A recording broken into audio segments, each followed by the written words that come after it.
First time ko nga palang kumain nitong gamjatang na sikat na Korean dish.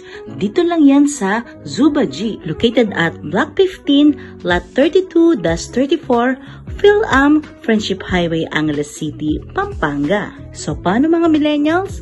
Let's G! Meron din silang branch sa Makati, Malate, Pasay, and sa Angeles City. Open sila dito from 10 a.m. until 3 a.m. Super lambot ng kanilang gamjatang.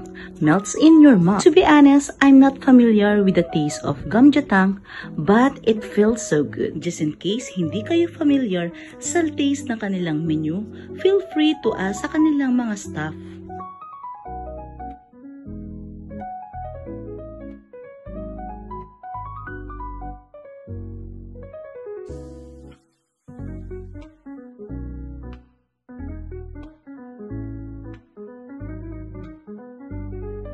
Meron din nga pala silang private room just in case meron kayong special occasion with your family or friends. Super nagustuhan ko ang kanilang tomahawk tonkatsu, very crispy and crunchy, together sa kanilang sauce. Perfect combination ang kanilang tonkatsu with their sauce.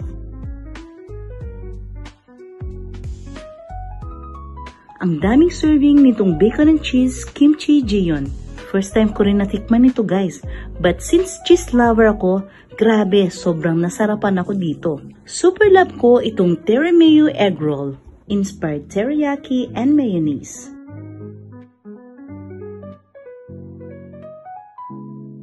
Grabe, nabusog kami ng Team Good Vibes. So what are you waiting for mga millennials? Visit na kayo dito sa Zubaji. Bye guys! Love, love, love!